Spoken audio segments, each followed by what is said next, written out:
Hello and Happy New Year. My name is Jason Mercer, the Toronto Real Estate Board's Chief Market Analyst. As is always the case in our first video of the year, let's take a look back at what transpired in 2019 as a whole. Let's start off with residential sales. In December 2019, Greater Toronto Area Realtors reported 4,399 residential sales through TREB's MLS system, and this was an increase of 17.4% compared to December 2018. Total sales for calendar year 2019 amounted to 87,825, up by 12.6% compared to the decade low 78,015 sales reported in 2018. On an annual basis, 2019 sales were in line with the median annual sales result for the past decade. Now, market activity certainly evolved throughout 2019.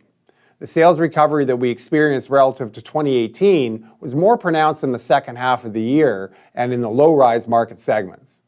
As anticipated, many homebuyers who were initially on the sidelines due to the OSFI mortgage stress test moved back into the marketplace from the spring onwards. Buyer confidence was buoyed by a strong regional economy and declining contract mortgage rates over the course of the year.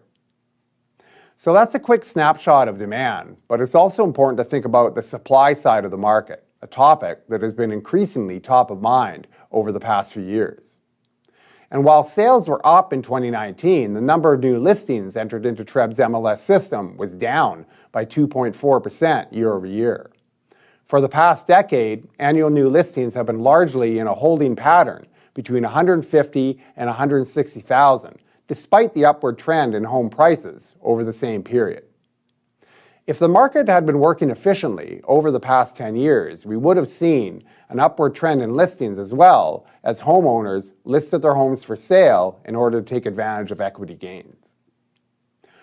Over the last 10 years, TREB has been drawing attention to the housing supply issue in the GTA. Increasingly, policymakers, research groups of varying scope, and other interested parties have acknowledged that the lack of diverse supply of ownership and rental housing continues to hamper housing affordability in the GTA. Taking 2019 as an example, we experienced a strong sales increase up against a decline in supply. Tighter market conditions translated into accelerated price growth. Looking forward, expect further acceleration in price growth in 2020 if there is no relief on the supply front. Ideally, we would see policymakers at all levels of government develop concrete programs to promote the development of a more diverse array of ownership and rental housing throughout the GTA. So now I'll turn to the interplay between demand and supply and the impact on price growth.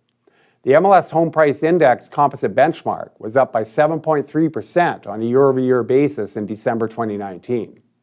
From June 2019 onward, the annual growth rate in the MLS HPI composite benchmark accelerated as tight market conditions were sustained. The average selling price in December 2019 was $837,788, and this was up by 12% year over year. For calendar year 2019, the average selling price was $819,319, up by 4% compared to $787,856 in 2018. The beginning of the new year is also a time to look forward and think about what the next 12 months will bring. With this in mind, TREB releases its Market Year in Review and Outlook report at the start of each year. This year, the report will be released on February 6th and will contain the latest consumer polling results from Ipsos, market overviews and forecasts, and new third-party research on housing and the broader regional economy in the GTA. I look forward to talking with you about TREB's outlook for 2020 in my next video. Until then, thanks very much.